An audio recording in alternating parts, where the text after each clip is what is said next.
Get started. Welcome, everyone, and good evening. I'm Trudy Murata, a volunteer community ambassador with AARP Virginia, and welcome to AARP Virginia's Social Security Workshop, and thank you for joining us tonight. This program is scheduled to run for about 6 minutes. We may finish early, we may run a little longer, depending on how many questions you submit.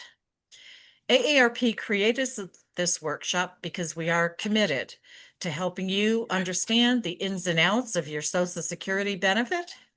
This Social Security workshop will help you learn how to secure your benefits and better understand the importance of Social Security claiming decisions, as well as explore the future of Social Security. AARP wants you to have the answers so that when you are thinking about retirement, you are confident in making a decision that is right for you.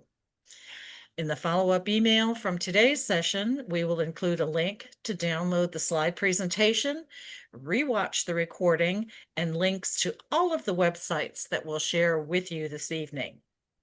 But before we begin, we know that many of you may be worried about the future of Social Security. And AARP is hearing from thousands of older Americans who are confused and concerned about the future of Social Security. Social Security is your money. You earned it through a lifetime of hard work. And for 65 years, we have worked with every White House and every Congress on both sides of the aisle to improve the lives of older Americans, and we will continue to fight for you. We have your back. We continue to be fierce advocates for you with members of Congress and the administration. So rest assured, we will never stop fighting to protect the interests of America's 50 plus. And with that, I am thrilled to be joined this evening by Pamela Sams. Like me, Pamela is also an AARP volunteer community ambassador. We're very fortunate to have her on our team.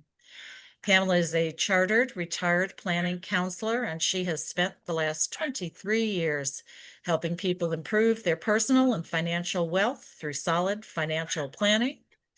She is a strong advocate for financial literacy, and she voluntarily conducts financial education seminars and workshops on behalf of AARP. While Pamela is indeed a financial planning professional, her role here this evening is to provide general guidance, not specific advice. Excuse me.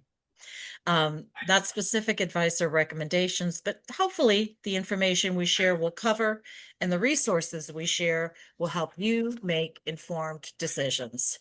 So let me turn the program over to Pam. Pam, it's all yours. Thank you very much, Trudy. Yes, we're here in Virginia with the liquid sunshine. So I love that. I haven't heard that before, but I'm going to use it from now on. But hello, good evening. My name is Pamela Sams. As Trudy had mentioned, I am an AARP Virginia Community Ambassador, and I am thrilled to be facilitating today's conversation of understanding Social Security and your payments. As Trudy mentioned, we did create this workshop because we are committed to helping you understand your payments and your benefits to Social Security. And then in this session, what we'll do is talk about a lot of information about Social Security, and we're going to cover a lot of ground. So we're going to discuss what Social Security is, early, full, and delayed retirement payments, Social Security and work, because that's one thing that people ask all the time. Can I work, still get Social Security? We'll talk about that. Family payments, how to apply for Social Security benefits, resources, and of course the future of Social Security. Although I may not be able to answer your questions now in terms of your personal information, but we do have a tool with AARP. It is Answer Your Questions Answered, where you can search for answers for your Social Security questions, and then you can ask questions and receive personal answers within a few days. We'll talk more about that in the presentation and give you information about that. Now, this is meant to be a little bit interactive, so I will be asking some questions throughout where I'll be able to, share some questions with you. I have a poll coming up in a minute. But since this is a public forum, we do want to make sure you don't share any personal identifying information because it is personal.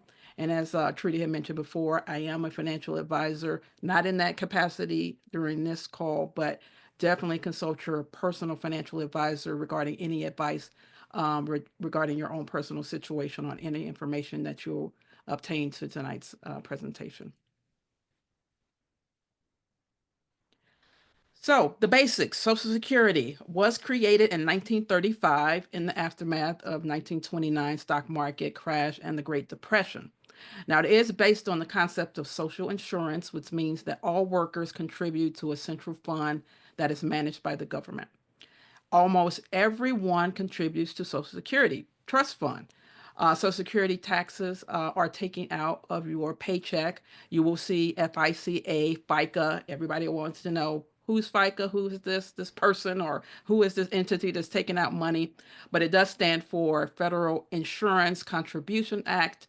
It is a tax paid by the employee and as well as the employer that funds Social Security and Medicare. Now, the current tax rate for Social Security is 6.2% for the employer and 6.2% for the employee, for a total of 12.4%. Now, to be eligible to collect Social Security payments, a worker must have worked at least 10 years or earned 40 credits or 40 quarters and paid into Social Security tax. Social Security Trust Fund used to provide payments to individuals who are either retired, disabled, and are a survivor of a deceased worker. Social Security was always intended to be a safety net to provide some income. It was never intended to be the only source of income. Despite this, many recipients, unfortunately, are using it for most all of their income as well. So, switching gears a little bit, let's look at this poll. So, if we were to see what the average Social Security payment is, what do you think the average Social Security payment is? And if you can pick A, B, or C, and let me know what you're thinking out here on what you think the average Social Security payment is.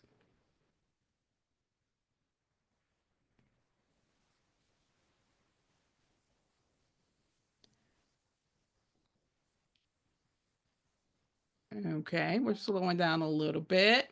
What do we have, Trudy, in terms of what people are thinking the average They payment is for think Social Security? the average is 1,304. B. B. Okay. What do you All think?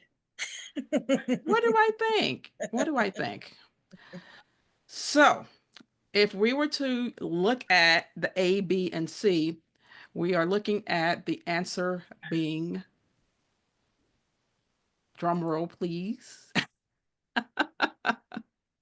So, the correct answer to this is in 2025, the average Social Security payment is option C, 1,976. Okay. So, for those people who pick C, definitely give yourself a pat on the back. Unfortunately, no parting prizes, but just know that you got the answer right. So 1,976. Now remember, that is the average for all types of Social Security payments: individual, spousal, survivor, and disability. Now, your own payment might differ considerably based on your own situation. So, what type of payment you're collecting and for retirement payments, how much you have paid into Social Security will determine your benefit. Now, you will need to make the right Social Security decision for your own individual situation.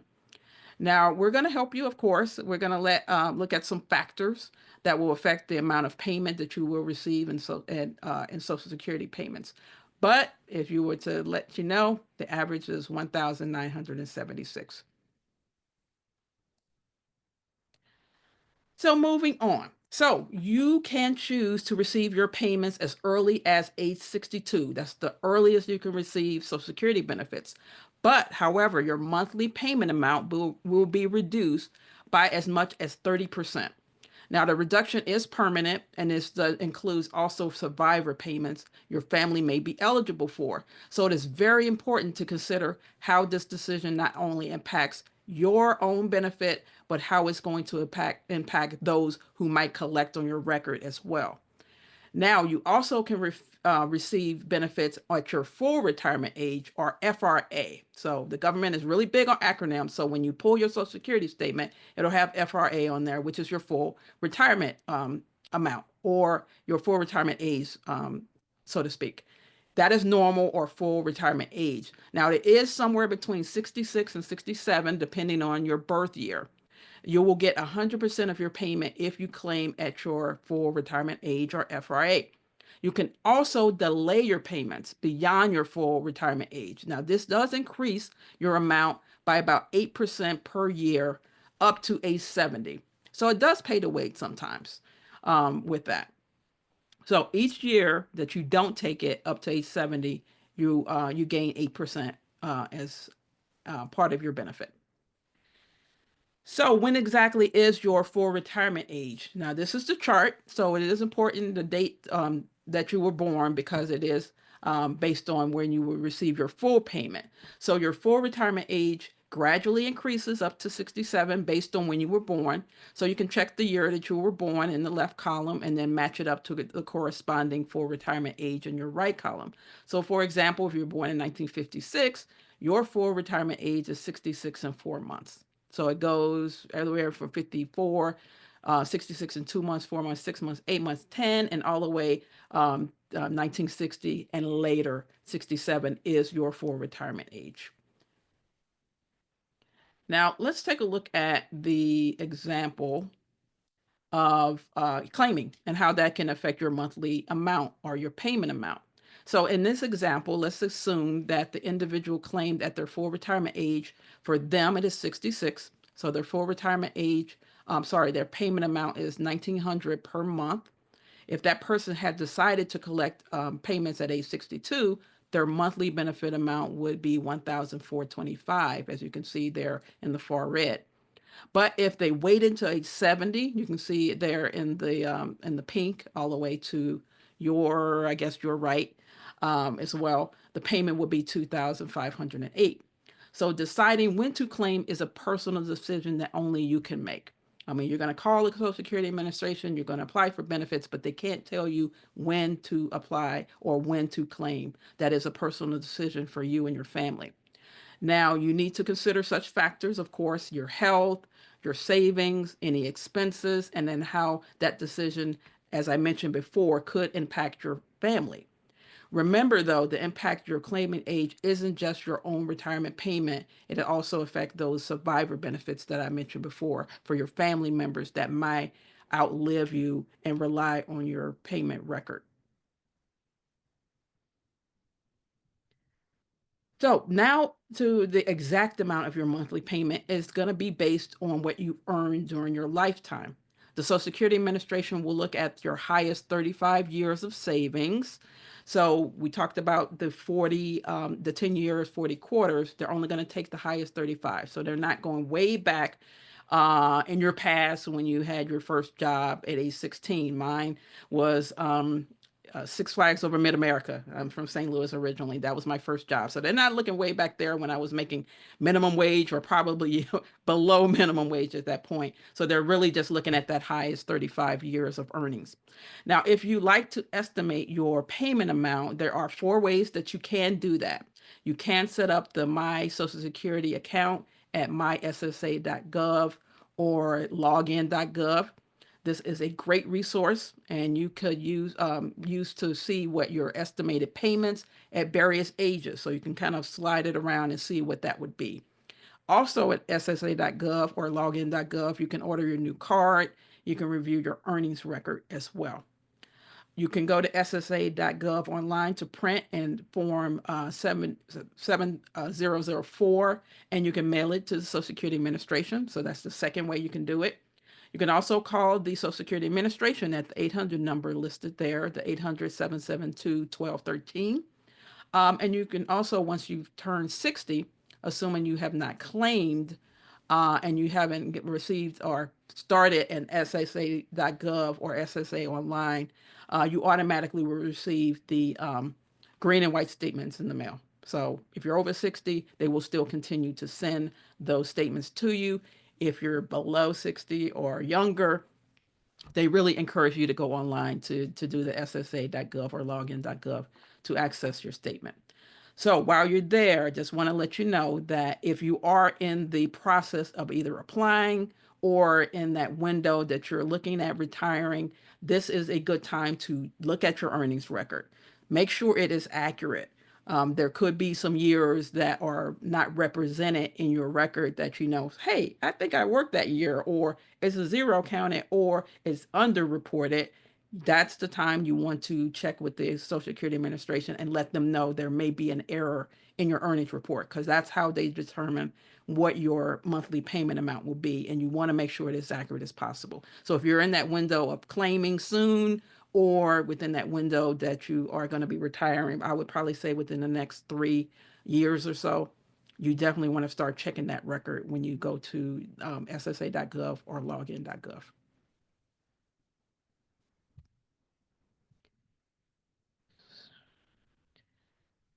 So, one thing to keep in mind if you are estimating your amount that you receive for Social Security is the cost of living adjustment, or the COLA. Now, each year, the amount you receive from Social Security will be adjusted for inflation. So in 19, gosh, I'm way back when, 2025, the cost of living, or COLA, is 2.5%. That works out to about $50 a month raise for the average Social Security retirement payment. Additionally, it's important to consider currently that there is a wage cap on the tax earned when you receive your Social Security benefits, or how they take out Social Security, the amount of your check from Social Security, however. So in 2025, that means that workers only pay FICA tax up to the first 176,100 of their income. Now, if you do have more than one job, your employers are required to withhold FICA taxes. So you'll be able to request a refund on any taxes of your income beyond or above the wage cap when you file your taxes. So they're only going to take up to 176,100. So during the year, probably somewhere in September, October, if you hit that number, you'll start to see extra money in your check. No, you didn't get a raise. They basically stop taking out FICA. So your checks will be a little bit bigger for you. Probably just in time for Christmas, right?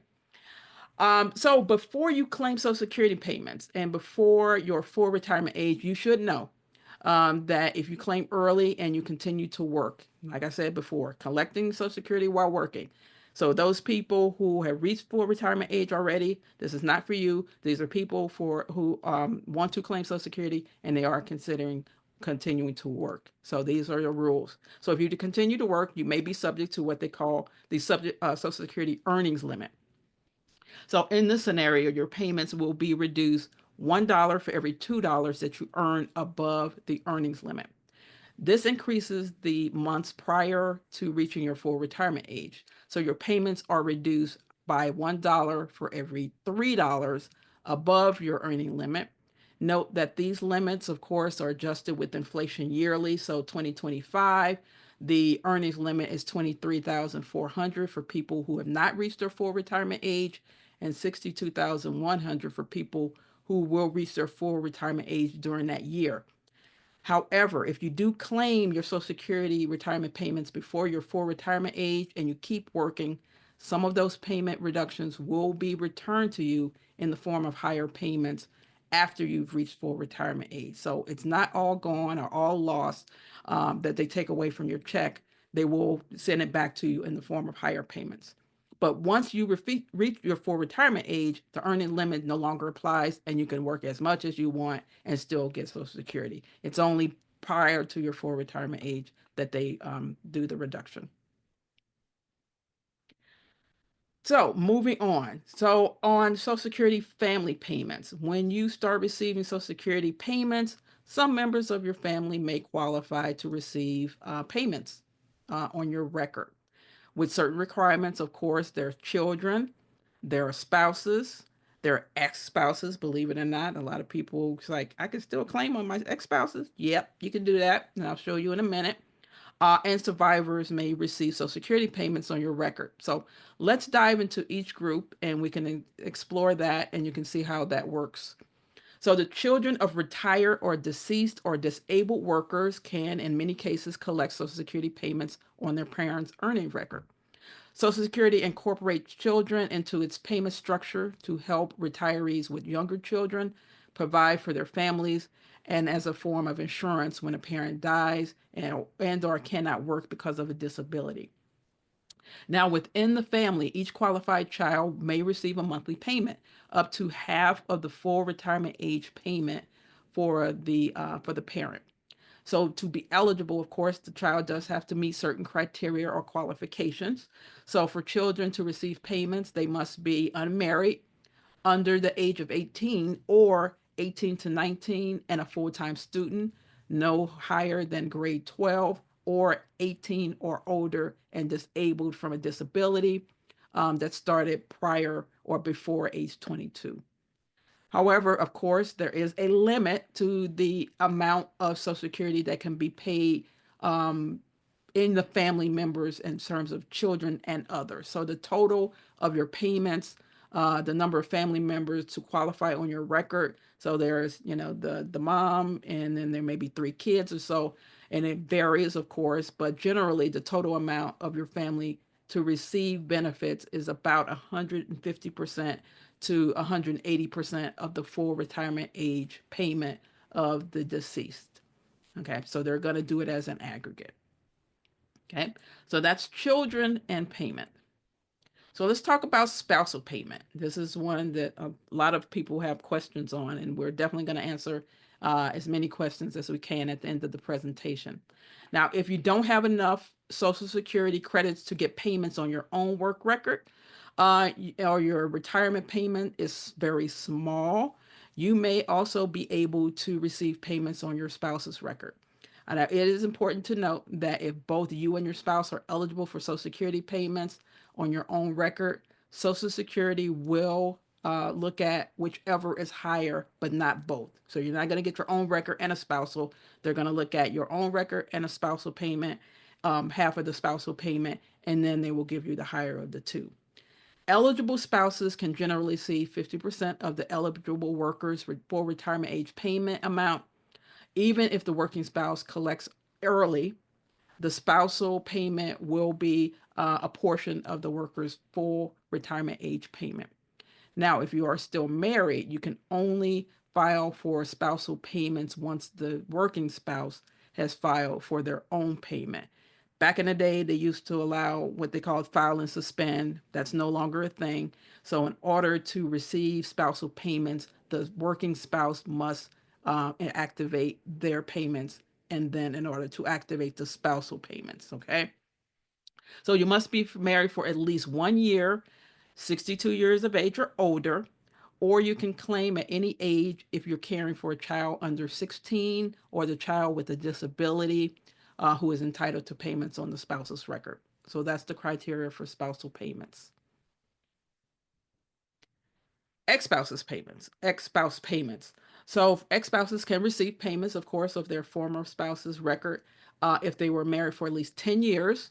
The ex-spouse may file at any time, so it's not contingent like a spousal payment, but it does have to begin at age 62 or later. They do not need to notify the ex-spouse that they have filed. This is a whole separate pot of money the Social Security Administration has. You just need to contact the Social Security Administration, let them know that you meet the criteria for ex-spouse payment, and again, they will calculate what the higher of the two, your record or half of the ex-spouse's record. So eligible ex-spouses can generally receive 50% of eligible workers' full retirement age amount, even if the former spouse collects early. So the ex-spouse payment will still be a portion of the former spouse's full retirement age payment. Ex-spouse payment do not affect the ex-spouse's payment. Like I said, this is a whole separate pot. So ex-spouse, the current wife, another wife, whatever, this is a whole separate thing that's related to you. So no payment amount of a new spouse should there be remarried. Okay. So you have to, in order to reach it 10 years, can file at any time, 50%, 62, but you cannot be remarried in order to receive the ex-spousal payments. It is important to note that if both you and your ex-spouse are eligible for Social Security payments on your own record, again, as I mentioned before, Social Security will pay you whichever of the higher of the two, but not both. Okay, so no double dipping on those. So, survivor payments. In the event of a spouse's death, a survivor can collect up to 100% of the payment of the deceased or receiving would have received in the future. This will include any delayed retirement credits the deceased would have earned. And however, it will also include any reductions in a deceased spouse's claim early. As I mentioned before, the claiming strategy that you receive is not only you, but it's also for your survivors. So if you claim early, they're going to get 100% of that reduction. Social Security payments can be claimed as early as age 60, 50 if you're disabled, but they will be reduced, of course.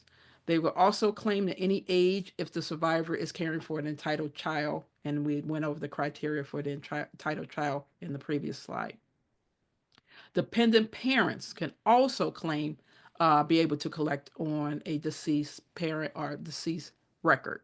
And they have to show that they did rely on their child for at least half of their support in order to receive survivor payments if you're caring for a dependent parent. Ex-spouses may also be eligible if the former spouse was at least 60, 50 to 59 if disabled.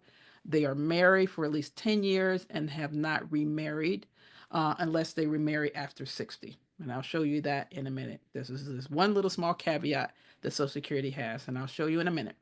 So security payments can only be reduced based on when the survivor payment itself is claimed. So in many situations, the surviving spouse can continue to collect on their own record and allow survivor payment to grow until they reach full retirement age. So for example, you end up the surviving spouse, you want to start claiming your survivor spouse payment, you can go ahead and do that.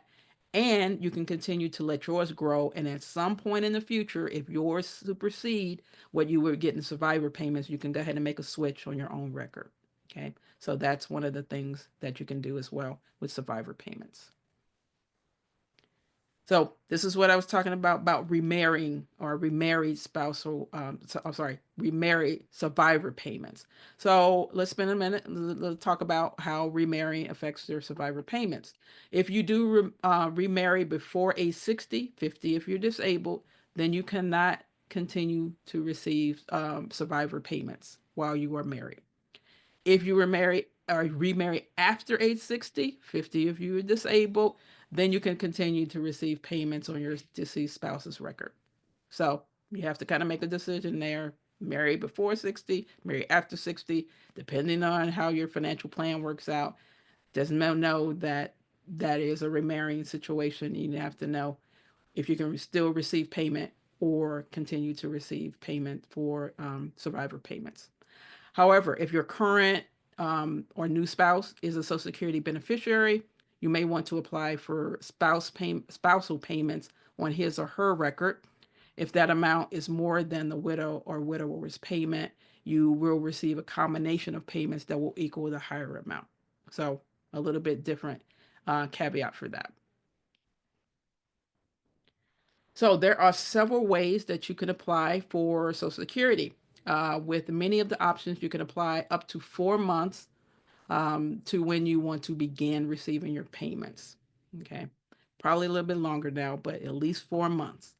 You can apply online by creating or log in, as I mentioned before, myssa.gov or login.gov. It is useful for several things, including receiving your earnings record that I told you, make sure you review that, getting your estimates for payment at those various ages. You can also estimate any disability payments, and you can do a lot much more there.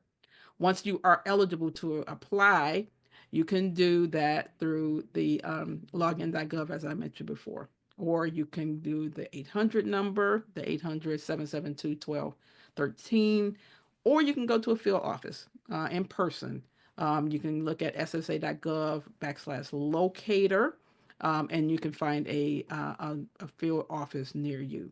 Just let you know, Try to make an appointment if you can, because those long lines are pretty long at the field offices. So if you're going to do the field office, make sure you make an appointment.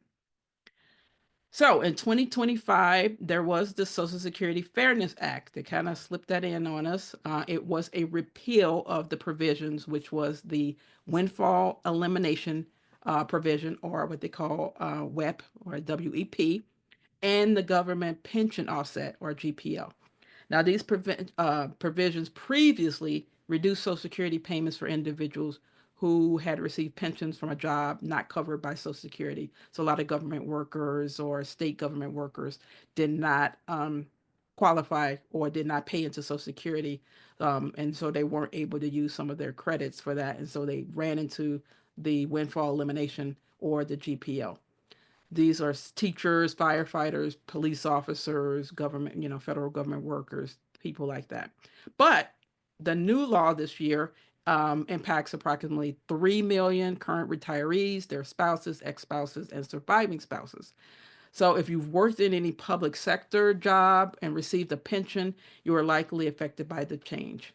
Now, the law is retroactive to January 1st of 2024, meaning that all eligible recipients will receive back payments for 2024. And their Social Security payments will be adjusted to include the increased payments moving forward for that. So if you're in that situation and you get a lump sum from Social Security, that's what this is. It's based on the 2025 Social Security Fairness Act. The Social Security Administration and Congress are still in the process, of course, of determining how to finalize the payment increase.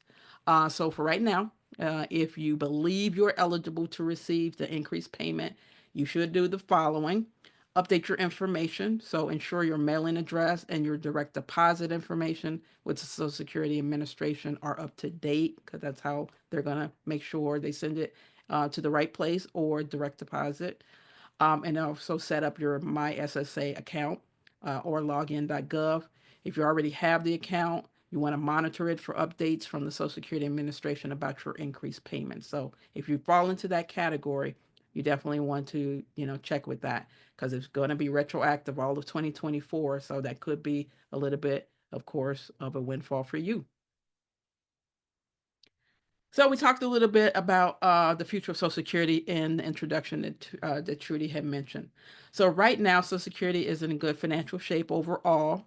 However, according to the annual report released by the trustees in August of 2021, the two Social Security trust funds are the reserves of the program will be depleted by 2035. So our population has changed, of course. People are working and living longer. So consider that in 1950, there were approximately 16 workers contributing to FICA per person, receiving payments. But in 2035, there will be only 2.3 workers contributing to FICA per person receiving payments. That's a huge and that's a really big difference. And that's why, we need to act now to really secure Social Security for all. Now, that means that after the year 2035, Social Security will be able to pay about 83% of the payment recipients are scheduled to receive. Policymakers will have to act and address the future payment shortfalls. And of course, the longer they wait, the harder the choices are going to be. No longer, kicking the can down the road. So AARP, as a nonprofit, nonpartisan organization, we have developed three guiding principles in our fight to protect Social Security in alignment with our mission. So AARP believes that, of course, any proposal should finance Social Security for the long term. Social Security should continue to provide stable foundation for retirement income for workers, their families, and those affected by death and disability. Social Security will continue to protect those most in need, including people who are the most reliant on Social Security and those who cannot postpone retirement. Of course, any proposal should continue to reward work by ensuring that all covered workers contribute equitably and receive payments based on their records, and ensure that worker payments are clearly defined and cannot be outlived or protected against inflation. Of course, any proposal should also make improvements to address the economic and demographic changes over the last 90 years so that Social Security can meet the needs of the future recipients and their families. And any changes to Social Security should also protect current recipients and those near retirement to be made gradually and fairly. So, of course, at AARP, we are fighting to protect Social Security payments that you have earned. So, Congress has several options to address the program's long term fiscal challenges. For example, here are five potential solutions to make sure Social Security can pay out 100% of earned payments for everyone who is eligible for generations to come. And we see those there. So, eliminate and raise maybe the wage cap, increase the payroll tax rate from the 6.2, also reduce payments for higher income earners, raise the the full retirement age. We know that have done that in the past, and of course, utilize other funding. So, to learn more about these options, you can visit the website of the organizations on your screen. You can also, there's a free interactive educational website as listed on the worksheet that you will receive in the follow up email from the presentation, which is You've Earned It Options to Make Social Security Secure for the Future. As I mentioned before, that will go out with the recording that you'll receive tomorrow. You can also attend future upcoming workshops entitled Social Security, You've Earned It. And there's also online learning modules for important topics of saving and protecting your Social Security. So, as I mentioned before earlier in the presentation, there is a AARP tool. You might remember I talked about it a little bit. AARP tool has a tool, Your Questions Answered, where you can either search for answers of your questions or ask a question on your own, and you will receive a personal answer within a few days from a one of the representatives that will get back to you. So to search for answers, you select Social Security from your Dropbox there. At the top of the page, you can either scroll down to the frequently asked Social Security questions to find out if anything matches yours, or you can enter your own question in the dialog box. You do not need to have a current AARP.org login to utilize the tool, and you will need to be logged into the website for to submit questions. You can submit unique questions. You can receive your answer from Social Security experts within 2 to 3 business days, and you can find your questions answered at AARP.org/Social Security. Okay. And with that, we're going to open up the line for Q&A and see what we have available and what on people's mind tonight about Social Security.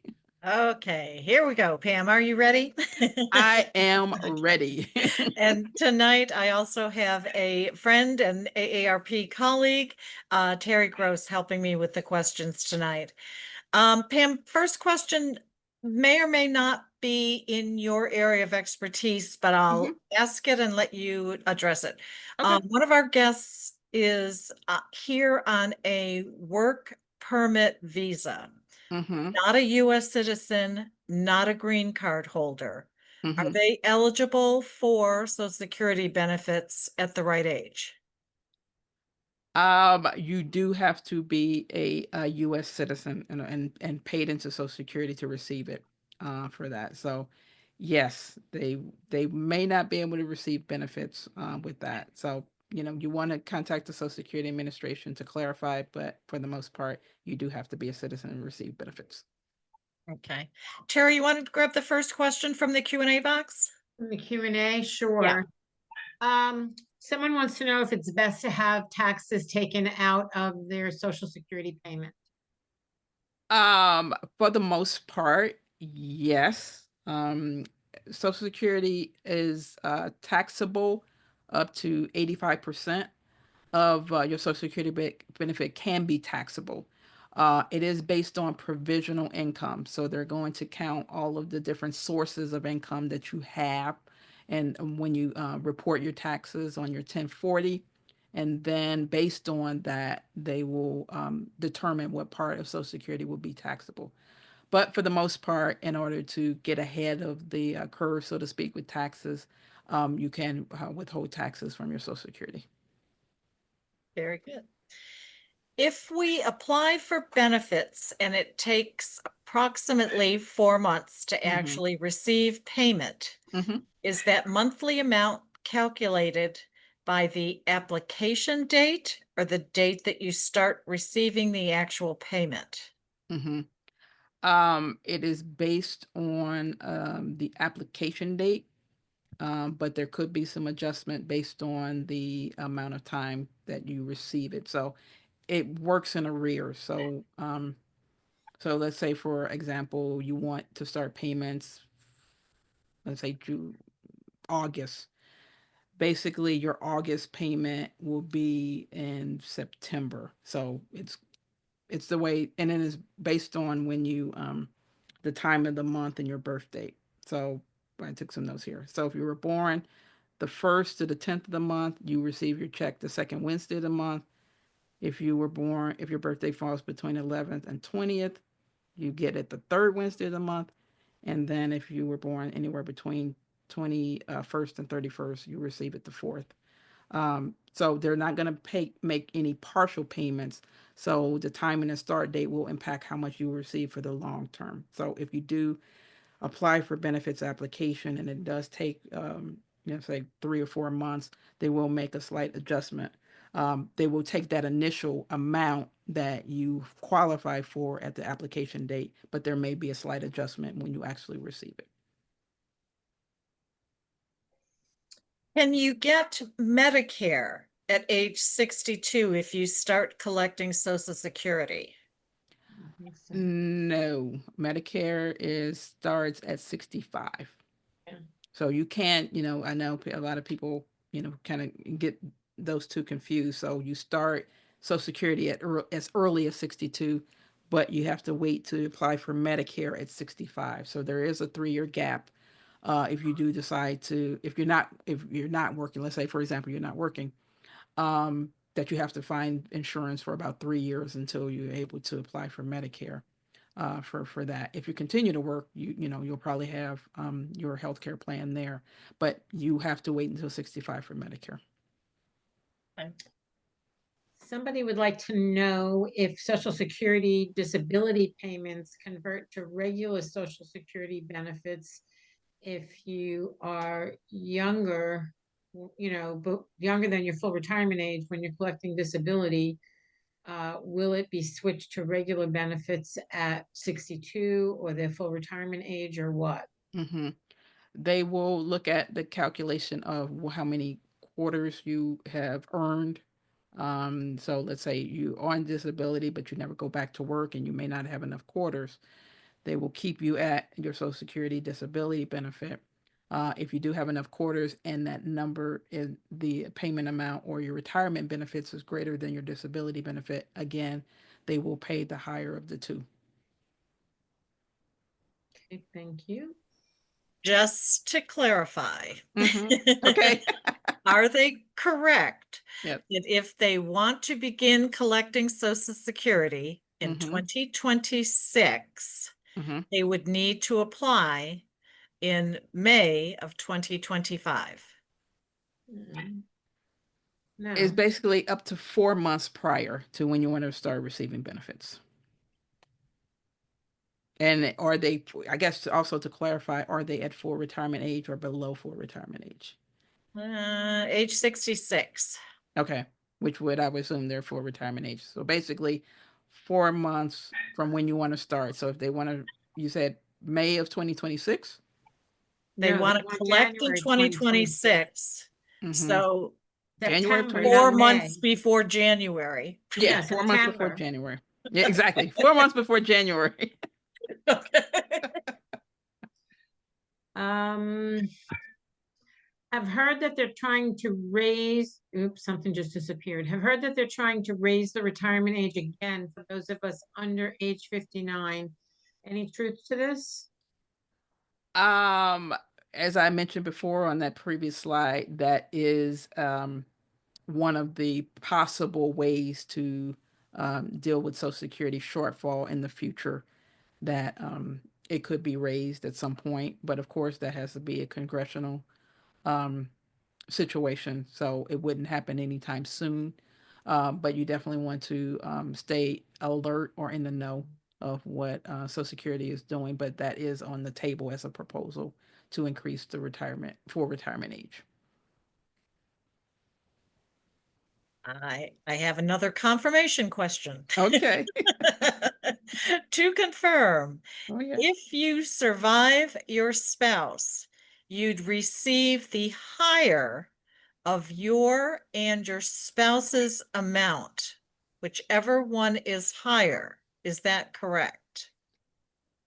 Yes. So if there's survivor benefit amount, so let's say 100% survivor benefit, and then your own record, you will receive the higher of the two. So as in the example that I mentioned before in the presentation, if you are receiving survivor payments and you have time to, let's say between now and let's say age 70 is the latest you can take Social Security, and you think your benefit will be higher in the future, you can take your survivor benefit, let yours grow, and then make a switch down the road. You can do that.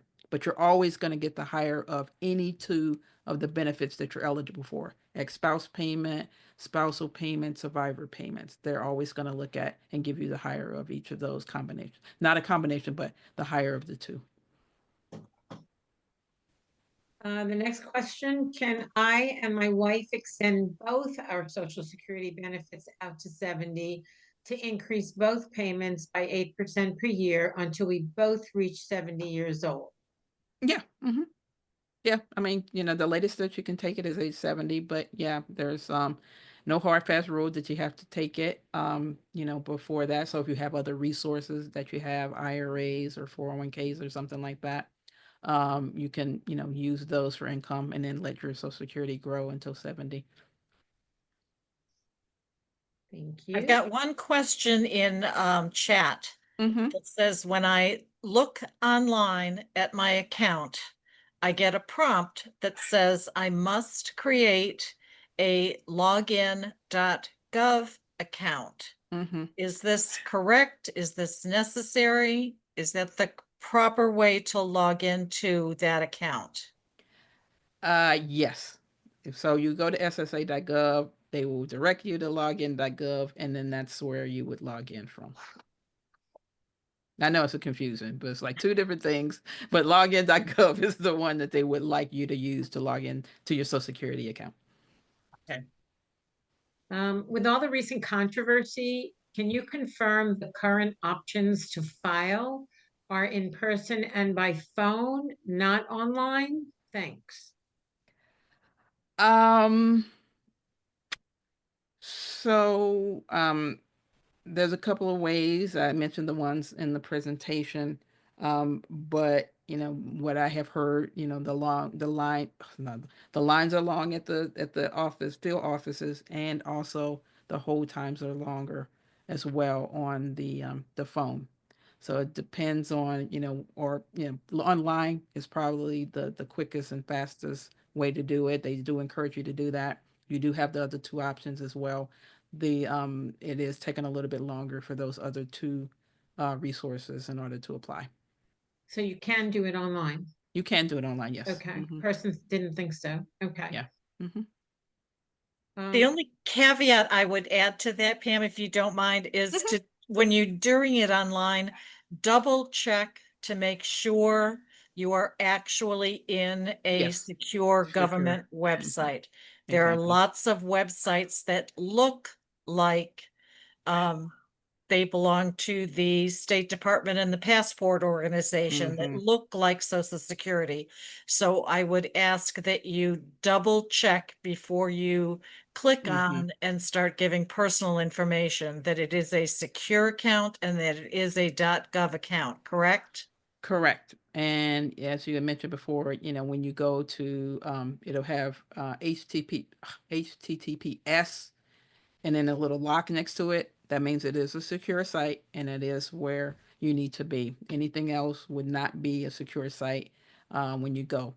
Actually, when you also on login.gov, they will ask you a series of identifying questions. So, what is your last social, what if your last credit card transaction, things like that to verify it is you for that. Okay. On another note, with that as well, if you had, fall victim to, unfortunately, identity theft, they will not let you do anything online with applying for that because they have basically locked your social security number because of identity theft. So if you are in that situation, you may have to go to the other sources and not do it online. Okay. The next question is, if you are living on or below poverty level on Social Security, do you still have to pay taxes on Social Security? Mm-hmm. Mm. Um, Again, a portion of your Social Security will be taxable based on your provisional income on your 1040. So working with your, of course, your tax accountant, or if you do, TurboTax or, some other thing, once you've put in your income, they will let you know how much percentage, if at all, that your Social Security is taxable. So that is based on, what kind of income you're bringing in. Next question, can I change my mind after submitting the application to Social Security Administration? When and how can this be done if possible? Yes, you can. Um, you get a 12-month reset. So if you decide within a 12-month window, hey, I don't want to, receive Social Security benefits anymore, you can go ahead and stop it. However, you do have to pay it back what you have received in that time period, but it's only a 12-month reset within that 12 months. After that, it's a done deal and you're receiving benefits basically. So, definitely when you claim, just be cautious on that. Is, if you claim for a couple of months and you can pay it back, that's fine. But that whole year, it may be a little cumbersome giving all of that back at once. So just know you do have that 12-month reset. Will my husband's payments be reduced if I am approved for spousal payments? No, Not sure I understand that question. I understand the question. No, no. I mean, No. I think I understand the question. So she's saying, it will his payments be reduced because I'm receiving spousal? No, I mean, because like I said, this is monies that are you are entitled to. So he will receive his, and you will receive 50% of the spousal amount. So it's not going to be his full retirement. It's basically his full retirement age benefit amount, or PIA payment amount, primary payment amount, and then half would be the spousal amount, but his would not be reduced. This next one, I don't know if it's a question or what. It says, I was able to make an appointment for my benefit enrollment, and a Social Security Administration representative called me on the date of my appointment. It doesn't I, ask a question, though. I'm not quite sure if Mhm. they're explaining how Yeah, the yeah, process. maybe that was a comment. I think that's a statement. Yeah, I think that's a yeah, that's a comment. Okay. Yeah, I mean that's great. If you definitely got confirmation or called to confirm that you are definitely Okay. on the books for an It- appointment. You don't want Here to go again, there and then yeah. you find out you don't have an appointment. And here again, I'm gonna put on my AARP Fraud Watch Yes. Network hat. The Social Security Administration will never cold call you. They Yeah. will never call you out of the blue. Hmm. In this particular case, the individual did everything they were supposed to do, set up an appointment, made arrangements for someone from Social Security to call them on a Hmm. specific day at a specific time. And that would be a legitimate call from Hmm. Social Security. But anybody else Yeah. just calling whatever and saying they're from Social Security, Hmm. stop, count to 10, ask yourself, did I call them? Are they returning a call I Hmm. made? Or is this a criminal trying to get my personal information? So be careful with the phone calls. Definitely. Yes. Yeah. Only like you said for verification, the same thing with IRS. IRS will never call you. They always can correspond via mail with that. So definitely be cautious when And giving out personal information on the phone. you don't need a new Social Security card every year. There is Yeah. no plastic social security card. No There's laminated, no none of red, that. white, and blue social security card. There is no gold social security card. I think I've gotten all of those phone Yeah, calls. you got all of them. Yeah, I know they're out there. So definitely be aware.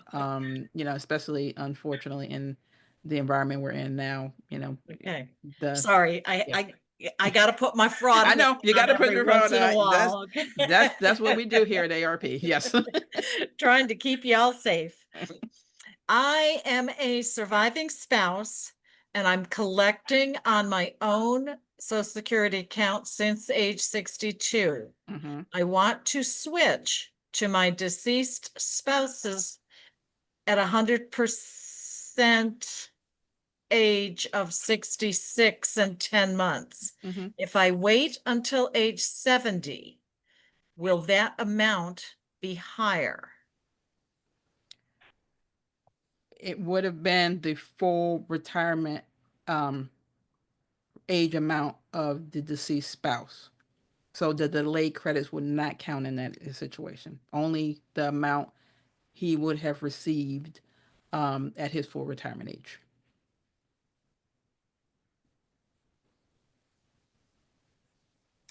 Okay, next question. Are expats living outside the US full-time eligible to receive Social Security payments?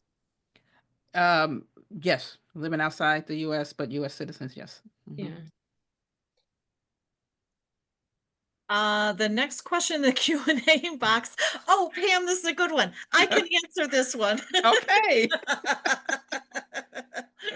Will this webinar be done again? Unfortunately, something came up and I joined late for this, but thank you. What I heard was very helpful. And hmm I can tell you that in a follow-up email, you will receive a recording of this entire evening's presentation, as well as a link to the slides that were shown and links to any of the websites that we talked about.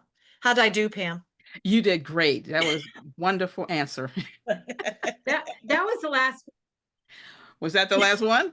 Well, there's one in Okay. the There day are box. quite a few. It's still in the chat okay. box. Yeah. Harry, Oh, can you Okay. start scrolling through the chat and see if I caught some of them, but I'm not sure I caught all of them.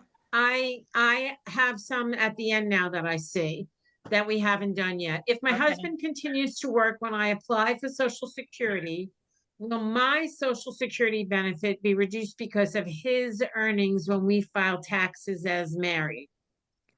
Um, her benefit would not be her benefit would not be reduced or affected, but your tax situation may be different. It's not going to be the dollar for every $2 based on working because he's the one working. But on your tax return, definitely consult your tax accountant. But a portion of your Social Security may be taxable in that instance. Okay, good. Here's another one. If you're the second wife and the first wife remarried before age 60, can the second wife claim the spousal Social Security benefit? Yes. I As mean, long as they were again, married 10 years, all of right? these are basically separate buckets. So the first wife, the second wife, everybody has their own um, claiming opportunity for ex-spousal payments for that or survivor payments with that. So it doesn't matter who's kind of the line of first wife, second wife. They all have their own where they could claim on the spouse's record for that. It's only if you are receiving benefits and you decide to either remarry or not remarry prior to age 60, then that basically cuts out. So that you decide to remarry and you were receiving survivor benefits or spousal benefits and you decide to remarry before 60, then you cannot claim any of those other benefits. It's just if you get remarried after 60, then you are still entitled to those other benefit amounts. Okay. I have one that says I am at full retirement age, Mm-hmm. but have not claimed yet. Mm-hmm. Can I receive half of the spousal benefit? He receives his now, On the other hand, while I'm waiting till age 70, can he receive half of my future benefit? And now that's a double deal. Let's see. Let me take the first part of that. Read the first part again. All right, I'm at full retirement age, but have Okay. not claimed yet. Can Okay. I receive half of the Hmm. spousal benefit that he receives now?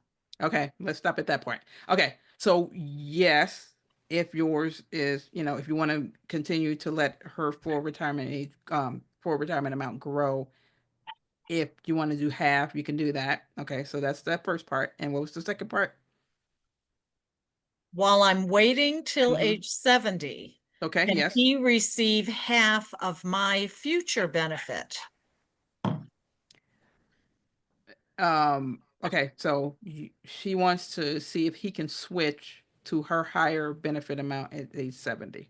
That's what it sounds like. Yeah, not at this time because your delayed credits don't count basically at that point. So you're not going to do any better with that. So whatever his amount is, but for her, she can definitely go ahead and take half while she waits hers to grow, and then take hers at 70, and then just leave his as is. Okay, a lot of thank yous. This was great. Uh, All right. let's Pam, see. I'm gonna ask you to repeat it one more time. Okay. If you want to receive your Hmm. benefits, you should apply how many months before the date that That you you want to want to receive it. get your first check? Yes, up to at least 4 months. 4 months. Yep, four. Anything before that, they're not going to take your application. For up to 4 months in the age when you want to do it. So definitely, because it's going to take some processing time, things like that. So 4 months uh, for that. Okay. And we are just a couple of minutes past the Hmm. hour, so there's no more questions in Okay. the Q&A box. So Okay. I am going to say, on behalf of AARP Virginia, I'd like to thank you all for joining us this evening and express all of our gratitude to Pamela Sams for sharing her valuable time and her expertise with us this evening. We'd love to get your feedback on our program. So in the chat box, you'll see a link to a survey. Please click on the link and take a few minutes to share your feedback with us. We will also send this link in that infamous follow-up email. Again, we have recorded tonight's program. You'll receive a recording of this program in a follow-up email, as well as a link to download all of the slides that were in the PowerPoint presentation. So if we didn't get to your question, perhaps reviewing the program and looking at some of the links in the PowerPoints may answer any questions that we didn't get to. And with that, I will say thank you very much for joining us tonight. Pamela, thank you. Thank you. Terry, I could not have done this without you. Amber, appreciate your help behind the scenes and all the technical support. Don't forget, there's lots of tools and resources available at aarp.org. And I hope you'll join us for other programs in the future. Have a great evening. We'll see you soon. Thanks. Bye. Bye. Bye.